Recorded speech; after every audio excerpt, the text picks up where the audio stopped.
Alright, welcome to the third episode of my life story series. Basically, today marks a very, I guess, significant date in my life. January 27, 2012, I lost my dog. So, we're backtracking a bit to 1998, the year I was born. Basically, my sister, wanted, she was, very upset that I was coming in, that I was going to be born. So what she did was that, she kept begging for a dog. Like, she wanted a dog so badly, I guess, because, puppies are, great. I don't know. So, she got a puppy, and my dad got her a Shih Tzu. Basically, if you don't know you should know what a Shih Tzu is, but in case you don't know, it's basically like this Chinese dog, whatever. It's like they're from China, and they're very, very tiny dogs. My dog weighed 8 pounds, I think. So yeah, they're very small dogs, and they're very hairy too, basically. So yeah, so they got a Shih Tzu, and the Shih Tzu, he was a very playful puppy. He apparently had a lot of stories. And he was apparently, laying down in my crib. He was always, laying down next to me in my crib when I was a baby. But basically, he has a lot of, he was a very, mischievous puppy, I guess. He basically, in my family's apartment, he basically, took, paper towels. He took toilet paper, and, it got stuck onto his tail or whatever. I didn't experience this firsthand, but I heard stories, because, I was, an infant when this happened, and he was, rolling toilet paper all around the freaking apartment. So, yeah, just added that in a little bit, just to give you an idea of, the kind of dog he was when he was a puppy. And, yeah, so, I grew up with this dog, basically, when I remembered him, when I was a very, very young kid, I remember him ever since I was probably, maybe around 2 years old or 3 years old. That's how long I remember him. And I remember, always playing with him and everything, and he was great. Then he got older. Basically when he was, at least, maybe when he turned, 4 or, 5, which is not really old for any dog, really. He got snappy. He turned into a, really nasty dog, basically.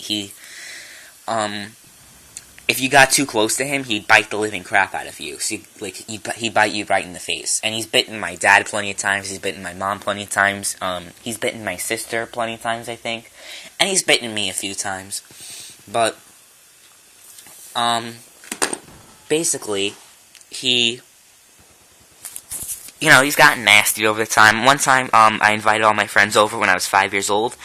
And he bit my friend right in the face. But she kind of asked for it. She kept, going into, my mom was smart, and she locked my dog into the bedroom. So, we wouldn't, have any problems with any kids. And this girl comes right into the door. She opens the door, and she goes right up to my dog, and then he bites her. Which is, you gotta expect that. But, basically, moving on. He's had a history of being a nasty dog, but he was still my first dog, and he cared for everyone. He still cared for all of us, if that makes sense. He was a great dog, and in a sense of caring for us. He really, really, really, really, really had, emotion. He always, he was always laying down with us, and he was just always, he had his, he had his nasty moments, but if you didn't violate his space, he was basically a great dog. He wouldn't mind getting hugged and everything. He really loved it when you gave, belly rubs or whatever. Basically, rubbing his belly. He loved that. But he wasn't really a playful dog, though. The only thing he played for was, when my dad was, putting his socks on, he was, always, playing with my dad's socks or whatever. I don't know. It was weird. But basically that's the story of my dog, in that sense. And now we're fast forwarding to February of 2011. I'm very good with these kind of dates because February 2011 is when my house was being renovated for, because my house is basically falling apart, so it needs to be renovated, so it wouldn't, fall apart, basically, if that makes any sense.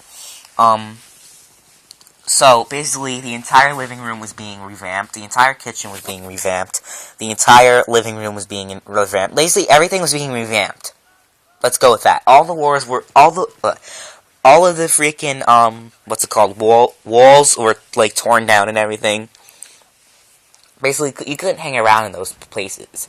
So, all day long, you had the freaking, guys, working on the house. So, basically, the only places you could be were in upstairs and the basement area. So, everyone was staying in the basement area all the time. Like, everyone was always in the basement. So, we were basically stuck in the basement all day, playing board games and stuff, me and my mom and my sister and my dad. Actually, my dad didn't really care, even though, the living room was being torn the hell down. He was still, watching TV in the living room, which was oh, okay, whatever. And he, basically, my dog was down there, too. Because, you can't leave my dog. He's got to be down there, too. And plus, you don't want him to bother the, the workers. So, he was downstairs. And then, I don't know if this problem has been happening before, but I didn't really, my family didn't really notice this, until, when we were all downstairs, locked in the basement together.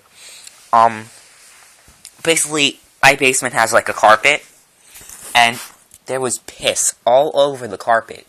And it's not like he didn't have access to the outside, because there's, basically the basement leads to, a huge room. There's basically another way to, there's, a way out to the backyard or whatever, so you could, pee. So he peed. He had his way to pee, but he's still peeing here. He still peed in the backyard, but he was, he was peeing here all over the place. And it was we didn't think much of it, actually, because what he was doing was that, he was, we thought, oh, he probably didn't realize, he probably still not used to the fact that there's another way outside, basically. So, we just thought of that. But then, when we got back up, he was, peeing all over the, living room floor and the dining room floor. All over the place. First it turns to, every hour. It turns to, every couple of hours doing it. And then it turns to every, 2 hours, then every 1 hour. And then, every couple of minutes. It became that bad.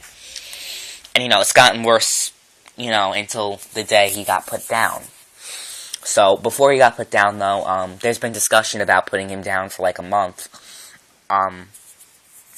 But, it never really fallen through. Basically, my mom was oh, we're gonna put him down on this day. And that turned out to be his birthday. I'm you realize that today is his birthday, right? You're gonna really put him down on his birthday? And she's oh, crap. He turned, 14, in January 14th, 2012.